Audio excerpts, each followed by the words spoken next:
Yeah, definitely. I thought we built off some of the successes that we had last night. We applied them today, especially in the first two periods. They had a good pushback in the third, but Nicky was there to hold us in and make some key saves at key points in the period. You know, one thing I seem to notice throughout the night, one-on-one battles, the Condors were winning those throughout the game. Well, if you're going to give yourself a chance to win, obviously everybody knows that hockey is a series of one-on-one battles all over the ice. So you got to win battles, you got to win foot races, and then when you win them, you got to do good things with the puck. You got to execute, you got to break pucks out.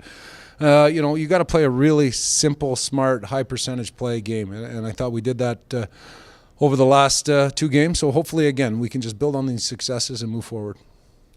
You go out and get a veteran guy like Brody, and he comes up with a big goal, and simple play, win the face-off, but he goes to the net and he stays there. Yeah, exactly. I thought those two guys played well. They came in and they did what they had to do to get noticed, first of all, contribute.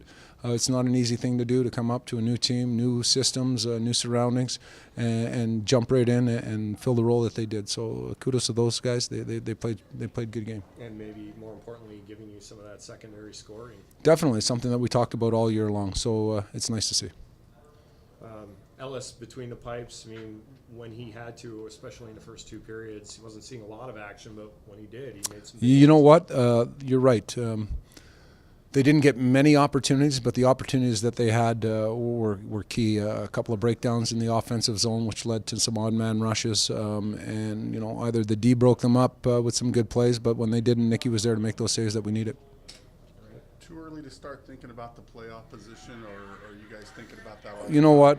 We focus on the process, what we have to do to get better on a daily basis, and it starts with practice, and practice leads into the game. So that's what our focus is right now. So no thoughts at all about. Well, you're always thinking about it. It's always on your mind. I'd be lying to say if it wasn't on our mind. So yeah, we think about it, but we can't let that distract us on what our goal is. Obviously, it's to make the playoffs, but there's a process that you have to follow. There's a system that you have to follow in order to give yourself a chance. And one of the biggest way, obviously, is to do the right things, play the right way, manage the puck, and compete every night. And so far, we're headed in that direction. Hopefully, we can just build upon this weekend and keep, like I said, keep moving forward.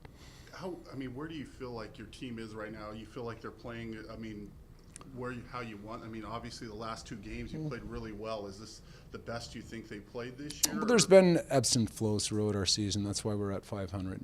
We've had different guys in and out of the lineup. That's what the American Hockey League is. Obviously, we're not the only team that goes through that. But I like the way we played these last two games. And again, it started with our practices last week. I thought our attention to detail, our intensity level was good in practice, and we carried that over in the game. So we'll give the guys a day off tomorrow, and we'll get right back on our money, get ready for Texas on Tuesday.